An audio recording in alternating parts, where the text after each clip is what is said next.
The Senate on Thursday began an inquest into the alleged mismanagement of over $27 million proceeds from the sale of federal government properties by officials of the Nigerian Embassy in the United States of America. This follows a petition to the President of the Senate, David Mark, by a non-governmental organization, Transform Nigeria Movement, praying the Senate to conduct an investigation and make its findings known to the public. The petition, which was signed by Mr. Daniel Elombah, stated that between 2004 and 2007, the Nigerian Embassy sold 4 prime properties of the federal government located in Washington, D.C. and Maryland. The petitioner alleged that the embassy also commenced the sale of other properties in San Francisco, California within the period. Elombah stated in the petition, out of those sales, Nigeria realized the sum of approximately $27 million. All funds realized from these sales, except those set aside as fees, were remitted to the Embassy of Nigeria in Washington, D.C. As of June 2007, when the law firm that advised the embassy on the sale of the properties met with embassy officials at the embassy premises in Washington, all these funds and transactions were duly confirmed.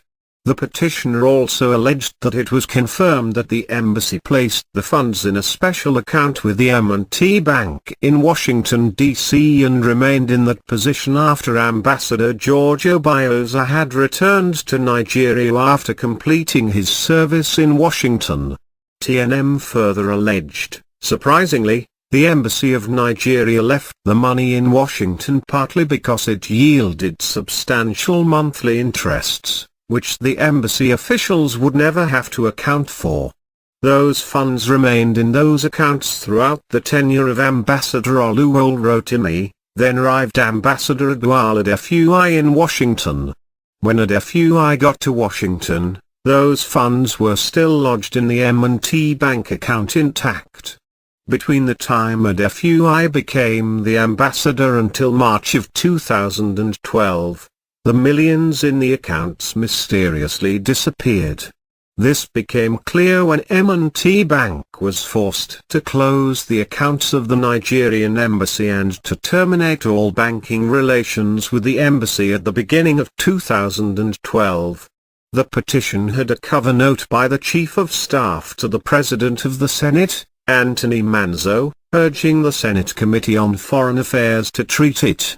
Upon the receipt of the petition, the committee summoned Obiozor, Nigeria's permanent representative to the United Nations, Ambassador Joy Ogwu, and Adefuyi.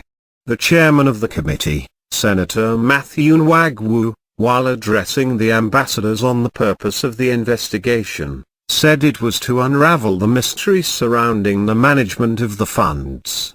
He said, "We have invited you because of an allegation of embezzlement in a mission in Washington, particularly the sale of property in the United States.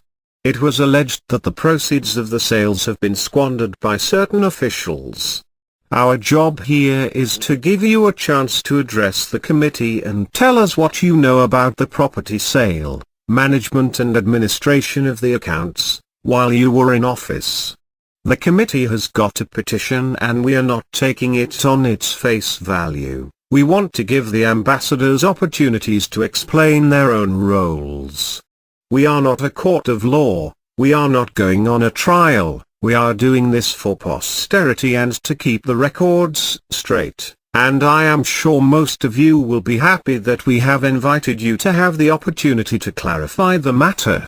The committee decided that it would conduct the investigative hearing behind closed doors, taking the ambassadors separately, and promised to brief the press on its findings after the hearing.